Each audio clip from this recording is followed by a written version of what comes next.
Gotas de Misericordia presenta el Evangelio de hoy. En aquel tiempo, dijo Jesús a sus discípulos: A vosotros los que me escucháis os digo, amad a vuestros enemigos, haced el bien a los que os odian, bendecid a los que os maldicen, orad por los que os calumnian.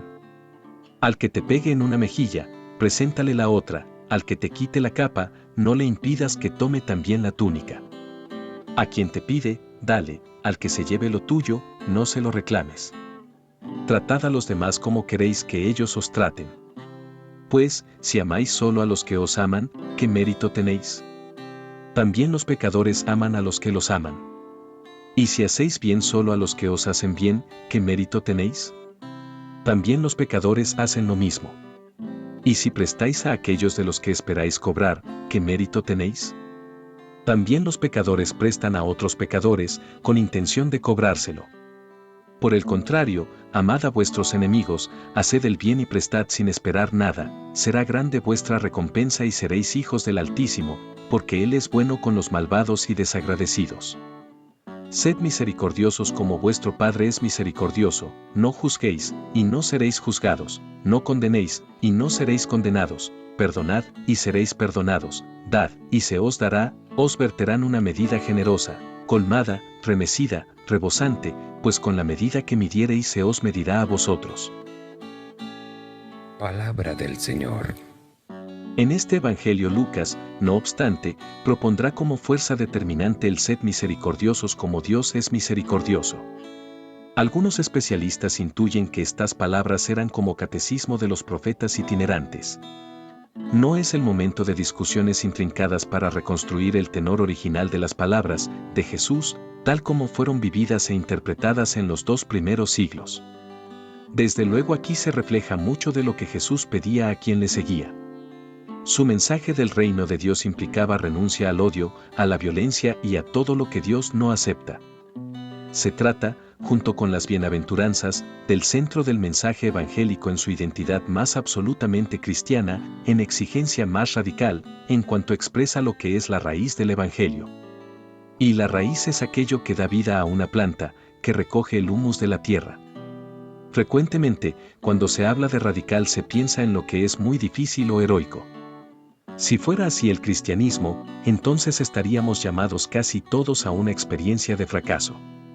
Por el contrario, en las exigencias radicales y utópicas del sermón es cuando el cristiano sabe y experimenta qué camino ha elegido verdaderamente. Y no es lo importante la dificultad de llevar todo esto a la praxis, sino saber identificarse con el proyecto de Jesús, que es el proyecto de Dios. Por eso mismo, el amor, incluso a los enemigos. El renunciar a la violencia cuando existen razones subjetivas e incluso objetivas para tomar disposiciones de ese tipo es una forma de poner de manifiesto que el proyecto de evangelio se enraiza en algo fundamental. Nadie ha podido proponer algo tan utópico, tan desmesurado, como lo que Jesús les propone a hombres y mujeres que tenían razones para odiar y para emprender un camino de violencia. La sociedad estaba dominada por el imperio de Roma y unas cuantas familias se apoyaban en ello para dominar entre el pueblo. La pobreza era una situación de hecho, las leyes se imponían en razón de fuerzas misteriosas y poderosas, de tradiciones, de castas y grupos. El mensaje de Jesús no debería haber sido precisamente de amor y perdón, sino de revolución violenta. Y no es que Jesús no pretendiera una verdadera revolución, su mensaje sobre el reino de Dios podía sonar en tonos de violencia para muchos. Pero ¿cómo es posible que Jesús pida a las gentes que amen a los enemigos? Porque el reino se apoya en la revolución del amor, así es como el amor del reino no es romanticismo, así es como el reino es radical, así es como el evangelio no es una ideología del momento, sino mensaje que perdura hasta nuestros días. Jesús quería algo impresionante y no precisamente irrealizable a pesar de la condición humana. Es posible que durante mucho tiempo se haya pensado que la práctica del sermón de la montaña o del llano no es posible llevarla a cabo en este mundo y se considere que su utopía nos excusa de realizarlo. Pero utopía no quiere decir irrealizable, quiere decir que está fuera de la forma común en que nos comportamos los hombres. El amor a los enemigos y la renuncia a la violencia para hacer justicia es lo que Dios hace día y noche con nosotros. Por eso Dios no tiene enemigos, porque ama sin medida, porque es misericordioso, hace salir el sol sobre malos y buenos y llover sobre justos e injustos, añade Mateo en este caso para ilustrar su comportamiento.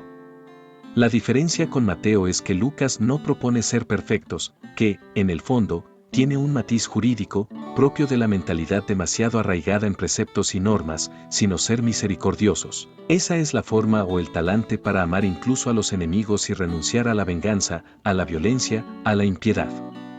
Ser cristiano, pues, seguidor de Jesús, exige de nosotros no precisamente una heroicidad, como muchas veces se ha planteado, exige de nosotros, como algo radical, ser misericordiosos. Así, pues, la propuesta lucana tiene su propia estrategia: cómo amar a los enemigos.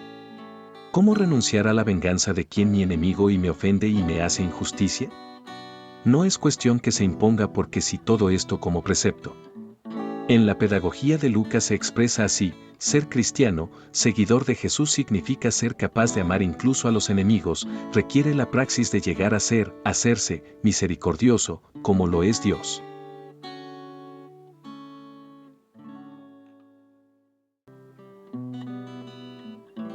La Biblia enseña que los seguidores de Jesús necesitan continuar escuchando el Evangelio aún después de haber nacido de nuevo. Los cristianos deben meditar sobre el Evangelio todos los días en su lectura personal de la Biblia, y los pastores deben predicar el Evangelio en cada sermón. Necesitamos escuchar regularmente de la vida, muerte, sepultura, resurrección y ascensión de Jesús, así como el llamado a arrepentirnos de nuestros pecados y acudir a Jesús con fe. Comparte este video y estarás evangelizando.